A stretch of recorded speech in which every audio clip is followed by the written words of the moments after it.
दीवा मेरा एक नाम दुख विच पाया तेल उन चानण ओ सोख्या चूका जम स्यो मेल। जम का मतलब की है मंदे ख्याल। ज्यों ज्यों मेरे अंदर दीवे का चानण होया त्यों त्यों विछोड़े दे दुख का तेल मुकदा गया, विछोड़े दे तेल सुकदा गया और मेरा रब जी दे नाल मिलन होंदा गया। उन्होंने असी पढ़िया बिन तेल दीवा क्यों जलै कर चानण साहिब तो मिले। चानण कर लै अवगुण छड्ड लै रब जी नाल मिलन है। ये तेल दीवा इयों जलै जल पिया, कोई मुश्किल नहीं है। किधरे जाके बालना नहीं पैंदा, किधरे जाके कोई घ्यो कोई वट्टी कोई किसी गरीब के मूँह चों घ्यो खो के कित्थे लगातार जोत नहीं बालनी पैंदी।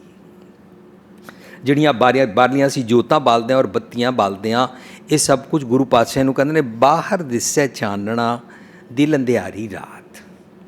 ਗੁਰੂ ਪਾਤਸ਼ਾਹ ਕਹਿੰਦੇ ਨੇ ਜੇ 100 ਚੰਦਾ ਉਗਵੇਂ ਸੂਰਜ ਚੜ੍ਹੇ ਹਜ਼ਾਰ, ਇਹ ਤੇ ਚਾਨਣ ਹੁੰਦਿਆਂ ਗੁਰਬਿਨ ਘੋਰ ਅੰਧਾਰ। ਤੇਰੇ ਅੰਦਰ ਹਨੇਰਾ ਰਹੇਗਾ, ਸਤਿਗੁਰ ਦੀ ਗੱਲ ਨੂੰ ਸੁਣ ਸਮਝ ਆਪਣੇ ਅੰਦਰ ਚਾਨਣ ਕਰ। ਸੋ ਉਹ ਚਾਨਣ ਕਰਦਿਆਂ ਤਾਂ ਅਸੀਂ ਕੱਲ੍ਹ ਇੱਥੇ ਤੱਕ ਪਹੁੰਚੇ ਸੀ ਕਿ ਜਿਹੜੇ ਚਾਨਣ ਕਰਦੇ ਨੇ ਉਹਨਾਂ ਦਾ ਨਵਾਂ ਜਨਮ ਹੁੰਦਾ ਹੈ, ਉਹਨਾਂ ਦੇ ਅਵਗੁਣ ਛੁੱਟਦੇ ਨੇ, ਉਹਦੇ ਚੰਗਾ ਅੰਦਰ ਦਾ ਆਤਮਕ ਟੱਬਰ ਬਣ ਜਾਂਦਾ ਹੈ। ਉਹ ਅਵਗੁਣਾ ਰੂਪੀ ਟੱਬਰ ਹੱਬੇ ਸਾਖ ਕੁੜਾਵੇ ਡਿੱਠੇ, ਉਹਨੂੰ ਛੋੜ ਦਿੰਦਾ ਤੋਂ ਪੱਲੇ ਟੈਂਡੇ ਲਾਗੀ। ਉਹ ਚੰਗੇ ਗੁਣਾਂ ਦਾ ਟੱਬਰ ਤਿਆਰ ਕਰਦਾ ਹੈ। ਉਹਦੇ ਚੰਗੇ ਗੁਣਾਂ ਦੇ ਟੱਬਰ ਵਿੱਚ ਪਿਤਰੀ ਹੋਏ ਉਦਾਰੋ, ਉਹਨੂੰ ਸੁਚੱਜੀ ਮੱਤ ਰੂਪੀ ਮਾਤਾ ਪ੍ਰਾਪਤ ਹੁੰਦੀ ਹੈ, ਸੰਤੋਖ ਰੂਪੀ ਪਿਤਾ ਪ੍ਰਾਪਤ ਹੁੰਦਾ ਹੈ। ਇਹਨਾਂ ਦੋਵਾਂ ਦੇ ਨਾਲ ਮਾਤਾ ਮਤ ਪਿਤਾ ਸੰਤੋਖ ਸੱਤ ਭਾਈ ਕਰ ਇਹ ਵਿਸੇਕ ਉਹ ਪੂਰਾ ਸ਼ਬਦ ਪੂਰਾ ਟੌਪਿਕ ਸਾਰਾ ਟੱਬਰ ਉਸ ਨੂੰ ਪ੍ਰਾਪਤ ਹੁੰਦਾ ਹੈ ਔਰ ਉਹਦਾ ਪਿੰਡ ਪੱਤਲ ਕਿਰਿਆ ਇਹ ਸਾਰਾ ਕੁਝ ਤਿਆਰ ਹੋ ਜਾਂਦਾ ਹੈ। ਅਸੀਂ ਪਹਿਲੇ ਦਿਨ ਵਿਚਾਰ ਚੁੱਕੇ ਹਾਂ, ਪਿੰਡ ਦਾ ਮਤਲਬ ਹੁੰਦਾ ਸੰਤੋਖੀ ਭੋਜਨ ਬਣਾਉਣਾ, ਪੱਤਲ ਹੁੰਦਾ ਹੈ ਆਪਣੇ ਹਿਰਦੇ ਦੀ ਪੱਤਰੀ ਨੂੰ ਵਾਚਣਾ, ਆਪਣੀ ਪੜਚੋਲ ਕਰਨੀ ਅਤੇ ਭਾਂਡਾ ਆਪਣਾ ਤਿਆਰ ਕਰਨਾ ਜਿਹਦੇ ਵਿੱਚ ਮੈਂ ਸੰਤੋਖ ਦਾ ਭੋਜਨ ਪਾਵਾਂਗਾ। ਪਿੰਡ ਪੱਤਲ ਕਿਰਿਆ ਹੁੰਦਾ ਆਪਣਾ ਆਚਰਣ ਬਣਾਉਣਾ। ਇਹ ਅਸੀਂ ਜੀਂਦਿਆਂ ਮੁਕਤੀ ਪ੍ਰਾਪਤ ਕਰ ਰਹੇ ਹਾਂ, ਸਲਵੇਸ਼ਨ ਵਾਈਲ ਲਿਵਿੰਗ। ਪਿੰਡ ਪੱਤਲ ਕਿਰਿਆ ਇਹ ਸਾਰਾ ਕੁਝ ਤਿਆਰ ਹੋਇਆ ਤਾਂ ਹੁਣ ਪਿੰਡ ਬਖਸ਼ੀਸ਼ ਕਾ ਪ੍ਰਾਪਤ ਹੁੰਦਾ ਹੈ। ਚਾਨਣ ਕਰਦੇ ਹਾਂ ਮੈਂ ਸੱਤ ਕਾ ਹਲ ਜੋ ਆਇਆ, ਨਾਉ ਬੀਜਣ ਲੱਗਾ ਆਸ ਕਰ ਹਰ ਬੋਹਲ ਬਖਸ਼ ਜਮਾਇਆ। ਪਿੰਡ ਬਖਸ਼ੀਸ਼ ਕਾ ਪ੍ਰਾਪਤ ਕਰਨ ਵਾਸਤੇ ਵਿਛੋੜੇ ਦਾ ਤੇਲ ਮੁੱਕ ਗਿਆ, ਦੀਵਾ ਜਲ ਪਿਆ, ਦੁੱਖ ਰੂਪੀ ਤੇਲ ਸੁੱਕ ਗਿਆ। ਅਹਿਸਾਸ ਹੋਇਆ ਕਿ ਵਿਛੜਿਆ ਸੀ। ਵਿਛੜਿਆ ਦਾ ਮਤਲਬ ਹੈ ਕਿ ਮੈਨੂੰ ਅਹਿਸਾਸ ਹੋਇਆ ਸੀ ਕਿ ਮੈਂ ਕਲਯੁਗੀ ਅਵਸਥਾ 'ਚ ਰਹਿੰਦਾ ਔਰ ਮੈਨੂੰ ਸਤਯੁਗੀ ਅਵਸਥਾ ਚਾਹੀਦੀ ਹੈ। ਸਤਯੁਗੀ ਅਵਸਥਾ ਵਾਸਤੇ ਸਤਯੁਗ ਰਥ ਸੰਤੋਖ ਕਾ ਆਪਣੀ ਅਗਵਾਈ ਸੰਤੋਖ ਨਾਲ ਕਰਾਉਣੀ ਪੈਂਦੀ ਹੈ। ਜਦੋਂ ਵਿਛੋੜਾ ਮਹਿਸੂਸ ਹੋਇਆ ਸੀ ਤਾਂ ਮਿਲਣ ਦੀ ਅਵਸਥਾ ਵਾਸਤੇ ਗਿਆਨ ਪ੍ਰਾਪਤ ਕਰਨਾ ਪਿਆ, ਜਿਹਦੇ ਨਾਲ ਚਾਨਣ ਹੋ ਗਿਆ।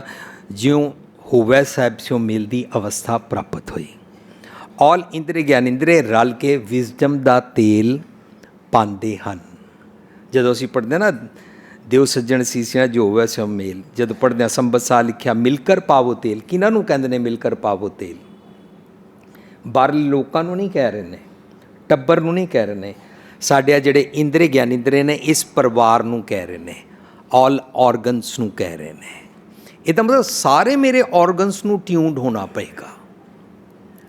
ਰੋਮ ਰੋਮ ਕਰਕੇ ਇੱਕ ਇੱਕ ਅੰਗ ਕਰਕੇ ਜਦੋਂ ਮੈਂ ਰੱਬ ਜੀ ਨਾਲ ਇੱਕ ਮਿਕਤਾ ਪ੍ਰਾਪਤ ਕਰਦਾ, ਉਹਨੂੰ ਕਹਿੰਦੇ ਨੇ ਕੇਸੋਂ ਕੇਸੋਂ ਕੂਕੀਐ ਨਾ ਸੋਈਐ ਆਸਾਰ। ਰਾਤ ਦਿਵਸ ਕੇ ਕੂਕਨੇ ਕਬੂ ਕੇਸੋਂ ਨੇ ਪੁਕਾਰ। ਕੇਸੋਂ ਕੇਸੋਂ ਇਹ ਲਫ਼ਜ਼ ਜਿਹੜੇ ਵਰਤੇ ਜਾਂਦੇ ਨੇ ਇਹ ਸਾਡੇ ਰੋਮਾਂ ਵਾਸਤੇ ਵਰਤੇ ਜਾਂਦੇ ਨੇ। ਸੋ ਅਸੀਂ ਦੀਵਾ ਮੇਰਾ ਏਕ ਨਾਮ, ਮੇਰਾ ਨਾਮ ਗਿਆਨ ਚਾਨਣ ਮੇਰਾ ਦੀਵਾ ਹੈ। ਮੇਰੀ ਜ਼ਿੰਦਗੀ ਦੇ ਹਨੇਰੇ ਨੂੰ ਦੂਰ ਕਰਨ ਵਾਸਤੇ, ਮੇਰੀ ਜ਼ਿੰਦਗੀ ਨੂੰ ਠੀਕ ਢੰਗ ਨਾਲ ਬਿਤਾਉਣ ਵਾਸਤੇ।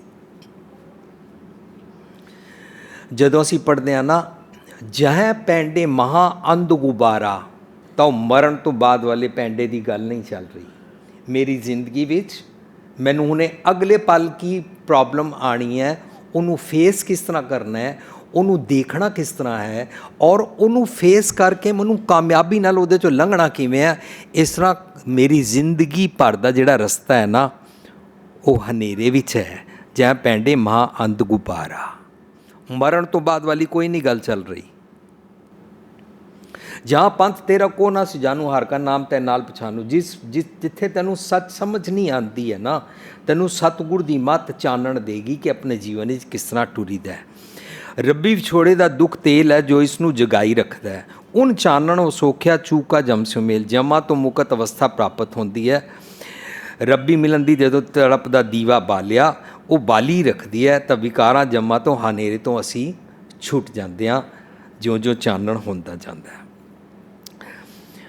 ਜਿਉਂ-ਜਿਉਂ ਤੇਲ ਸੁੱਕਦਾ ਹੈ ਤਿਉਂ-ਤਿਉਂ ਜਮਾਂ ਤੋਂ ਸਾਡਾ ਸਾਥ ਖਤਮ ਹੁੰਦਾ ਜਾਂਦਾ ਹੈ। ਬਾਰ-ਬਾਰ ਮੈਨੂੰ ਕਹਿਣਾ ਪਏਗਾ, ਜਮ ਮਤਲਬ ਮੇਰੇ ਅਵਗੁਣ, ਜਮ ਮਤਲਬ ਮੰਦੇ ਖਿਆਲਾਂ ਦੀਆਂ ਆਦਤਾਂ, ਜਮ ਮਤਲਬ ਮੇਰਾ ਗਲਤ ਐਟੀਟਿਊਡ, ਮੇਰਾ ਨੈਗੇਟਿਵ ਐਟੀਟਿਊਡ।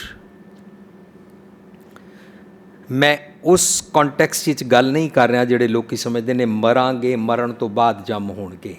ਔਰ ਮੈਨੂੰ ਕਿਸੇ ਨੇ ਪੁੱਛਿਆ ਵੀ ਸੀ, ਗੁਰੂ ਪਾਤਸ਼ਾਹ ਬਾਣੀ ਅੰਦਰ ਕਹਿੰਦੇ ਨੇ, ਵੀਰ ਜੀ ਤੁਸੀਂ ਜੰਮ ਨਹੀਂ ਮੰਨਦੇ, ਮਰਨ ਤੋਂ ਬਾਅਦ ਜੰਮ ਨਹੀਂ ਮੰਨਦੇ, ਜੋ ਜੰਮ ਆਏ ਕੇਸ ਗਏ ਪਟਕੇ ਤਾਂ ਦਿਨ ਕਛ ਨਾ ਬਸਾਏਗਾ, ਉਹਦਾ ਕੀ ਕਰੋਗੇ? ਲੋਕੀ ਕੁਐਸਚਨ ਇਸ ਤਰ੍ਹਾਂ ਪੁੱਛਦੇ ਨੇ।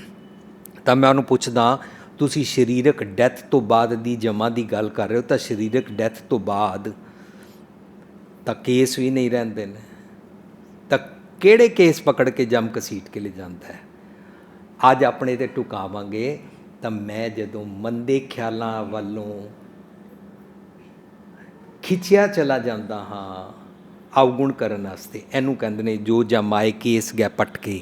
ਮੇਰਾ ਥਾਟ ਪ੍ਰੋਸੈਸ ਨੈਗੇਟਿਵ ਹੁੰਦਾ ਜਾਂਦਾ ਹੈ ਜਿਉਂ-ਜਿਉਂ ਜੰਮ ਮੈਨੂੰ ਘਸੀਟਦਾ ਹੈ ਜੀਂਦੇ ਜੀ ਸੇ ਜੀਵਨ ਵਿੱਚ। ਸੋ ਲੋਕਾ ਮਤ ਕੋ ਫੱਕੜ ਪਾਏ, ਇਸ ਸ਼ਬਦ ਦੇ ਰਹਾਉ ਹੈ ਲੋਕਾ ਮਤ ਕੋ ਫੱਕੜ ਪਾਏ। ਗੁਰਬਾਣੀ ਅੰਦਰ ਲੋਕਾ ਦੋ ਭਾਵ ਦੇ ਅਰਥ 'ਚ ਆਉਂਦਾ ਹੈ। ਇੱਕ ਆਉਂਦਾ ਹੈ ਦੁਨੀਆ, ਲੋਕ, ਪਬਲਿਕ। ਇੱਕ ਆਉਂਦਾ ਲੋਕਾ ਦਾ ਮਤਲਬ ਹੁੰਦਾ ਹੈ ਮੇਰੇ ਸਾਰੇ ਅੰਗ, ਮੇਰੇ ਇੰਦਰੇ ਗਿਆਨ ਇੰਦਰੇ। ਲੋਕਾ ਮਤ ਕੋ ਫੱਕੜ ਪਾਏ, ਇਹ ਲੋਕੋ ਇਹ ਮੇਰੇ ਇੰਦਰੇ ਗਿਆਨ ਇੰਦਰਿਓ। ਮਨ ਦੀ ਇਸ ਅਵਸਥਾ ਨੂੰ ਫਕੜੀ ਵਿੱਚ ਨਾ ਗਵਾ ਦੇਣਾ। ਮਖੌਲ ਨਹੀਂ ਚੱਲ ਰਿਹਾ। ਮਨ ਸਿੰਸੀਅਰਲੀ ਰੱਬ ਨਾਲ ਇਕਮਿਕ ਹੋਣ ਦੇ ਰਸਤੇ 'ਤੇ ਟੁਰ ਪਿਆ ਹੈ। ਸਾਡੇ ਸਰੀਰ ਦਾ ਚਾਲਕ, ਸਾਡੇ ਸਰੀਰ ਦਾ ਮਾਲਕ, ਸਾਡੇ ਸਰੀਰ ਦਾ ਮਾਸਟਰ ਮਨ ਹੈ। ਮਨ ਰਾਜਾ, ਮਨ ਸੁਲਤਾਨ। ਅਸੀਂ ਸਾਰੇ ਮਨ ਕਰਕੇ, ਜਦੋਂ ਕੋਈ ਕਿਸੇ ਨੂੰ ਕਹਿਣਾ ਬੇਟਾ ਖਾਣਾ ਖਾ ਲਓ, ਬੱਚਾ ਪਤਾ ਹੀ ਕਹਿੰਦਾ ਮੰਮੀ ਅਭੀ ਮਨ ਨਹੀਂ ਕਰ ਰਹਾ। ਭਾਵੇਂ ਉਹਦਾ ਲੰਚ ਟਾਈਮ ਹੋ ਗਿਆ, ਭਾਵੇਂ ਹੋ ਸਕਦਾ ਉਸਨੂੰ ਭੁੱਖ ਲੱਗੀ ਹੋਵੇ, ਮੰਮੀ ਅਭੀ ਮਨ ਨਹੀਂ ਕਰ ਰਹਾ। ਕਿਸੇ ਨੂੰ ਕੋ ਖੰਡੇ ਕੀ ਪੌਲ ਛਕ ਲੈ, ਅਭੀ ਮਨ ਨਹੀਂ ਕਰ ਰਹਾ। ਕਿਸੇ ਨੂੰ ਕੋ ਸ਼ਰਾਬ ਛੱਡ ਦੇ, ਕਹਿੰਦਾ ਅਭੀ ਮਨ ਨਹੀਂ ਕਰ ਰਹਾ। ਇਹਦਾ ਮਤਲਬ ਸਾਰੀ ਗੱਲ ਡਿਪੈਂਡ ਕਰਦੀ ਹੈ ਮਨ 'ਤੇ। ਮਨ ਕੁਛ ਕਹਿੰਦਾ ਹੈ, ਤਨ ਦੇ ਅੰਗ ਕੁਛ ਕਹਿੰਦੇ ਨੇ, ਸਾਰੀ ਡਿਸਟਰਬੈਂਸ ਰਹਿੰਦੀ ਹੈ। ਔਰ ਇਹ ਡਿਸਟਰਬੈਂਸ ਹੀ ਸਾਨੂੰ ਰੱਬੀ ਸਿਫਤਾਂ ਵਾਲਾ ਰੋਮ ਰੋਮ ਕਰਕੇ, ਕੇਸੋਂ ਕੇਸੋਂ ਕਰਕੇ ਚੰਗੇ ਗੁਣਾਂ ਦਾ ਆਈਡੀਅਲ ਬੀਇੰਗ ਨਹੀਂ ਬਣਨ ਦਿੰਦੀ। ਮੋਰੈਲਿਟੀ ਵਾਲਾ ਇਨਸਾਨ ਨਹੀਂ ਬਣਨ ਦਿੰਦੀ। ਮੋਰੈਲਿਟੀ ਦਾ ਇਨਸਾਨ ਬਣਨ ਵਾਸਤੇ ਸਾਨੂੰ ਡਿਵਾਈਨ ਇੰਟੈਲੈਕਟ ਦੀ ਲੋੜ ਹੁੰਦੀ ਹੈ। ਡਿਵਾਈਨ ਇੰਟੈਲੈਕਟ ਨੂੰ ਗੁਰਬਾਣੀ 'ਚ ਵਿਵੇਕ ਬੁੱਧੀ ਕਹਿੰਦੇ ਨੇ। ਲੋਕਾਂ ਮਤ ਕੋ ਫੱਕੜ ਪਾਏ, ਮਨ ਦੀ ਇਸ ਅਵਸਥਾ ਨੂੰ ਫਕੜੀ ਵਿੱਚ ਨਾ ਠੁਕਰਾਓ। ਐ ਮੇਰੇ ਅੰਗੋ ਲੱਖ ਮਣਿਆ ਕਰ ਏਕ ਰਤੀਲੇ ਪਾਏ ਰਹਾਓ। ਜਿਵੇਂ ਇੱਕ ਤੀਲੀ ਬਾਲੋ ਤਾਂ ਇੱਕ ਚਿੰਗਾਰੀ ਦੇ ਨਾਲ ਲੱਖਾਂ ਮਣ ਲੱਕੜ ਖਤਮ ਹੋ ਜਾਂਦੀ ਹੈ, ਇਸ ਤਰ੍ਹਾਂ ਮਨ ਆਪਣੇ ਅਵਗੁਣ ਛੱਡ ਕੇ ਸੱਚ ਪਾਸੇ ਪੈ ਰਿਹਾ ਵੇ। ਇਸ ਨੂੰ ਫੋਲੋ ਕਰੋ।